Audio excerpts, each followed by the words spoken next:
Recognize the gentleman from Missouri, Mr. Alford. Thank you, Mr. Chair. The increase of $7.9 billion above the FY24 defense budget to $849.8 billion top line for a 25 defense budget represents a 0.9% increase in defense spending. Accounting for inflation, it's really a cut to the defense budget, and with that cut, I understand the department is faced with some tough choices. The effect of these cuts can be seen in the Navy's request for only one Virginia-class attack submarine and the Air Force's request for 6 fewer F-35s and 18 instead of 24 F-15EXs, among other requests for less across the DoD. I'm really concerned about the cap that we place on defense spending as we're trying to deter two near-peer adversaries. Also want to talk a little bit about Taiwan. I just recently got back there from Taiwan, meeting with President Tsai and others. They're really concerned, as am I, about the $19 billion in the weapons backlog.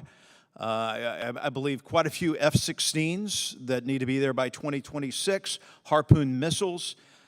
Mr. Secretary, what are we doing to reduce this backlog?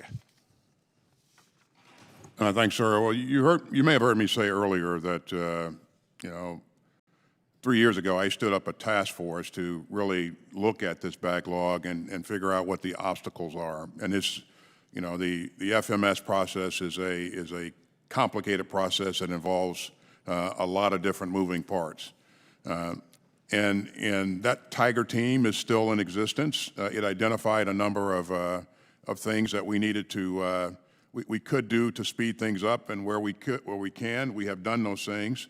But my charter to them is to keep working things and keep moving this forward as fast as we can. Okay, let me interrupt you. I'm sorry, sir. I know General Bacon did ask about this previously, and I know you've got a plan, you've got somebody looking at this, but, with a possible invasion at 2027, and I know some generals have said that, and Xi Jinping is reducing his timeline. He's gone from 2035. He is ramping up aggression and coercion economically and socially. They are crossing the line in the Taiwan Straits every day now, not just once a month.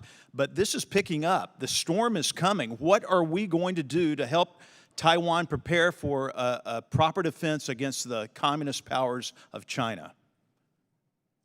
In accordance with the Taiwan Relations Act, we will continue to provide Taiwan assistance to defend it, to help defend itself, and we've been doing that over time. We remain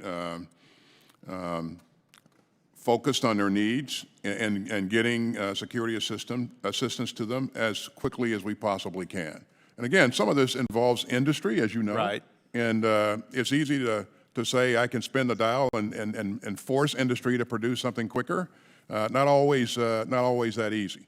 But we are committed to working with industry to make sure that we're doing everything that we can to move as rapidly as possible. When we recognize that there are challenges that a number of countries can present, I personally don't see a conflict with China being imminent or inevitable. But again, we have to be prepared, and we got to make sure that if something like that happens, we are dominant in the battle space. And that's our goal, and that's what we're working towards every day. Well, I agree with you, sir. I think the best, of course, you're much more of an expert than I, but we've got to help in the deterrence and not let this get to a point where there is kinetic conflict. I want to skip back to Ukraine just a little bit, because I know that you said, I forgot your exact quote about kind of defining what victory looks like, that they end up with a democracy and a sovereign nation. But what does that mean? What does victory look back? Is it like, is it taking back Crimea? Is it pre-1991 borders? We have gotten no clear definition of what the end game is. How much are we in this for our taxpayers? How long will this last? And it's really hard to sell continuing supplemental packages to the folks back home in the Missouri's 4th Congressional District when we get no clear definition.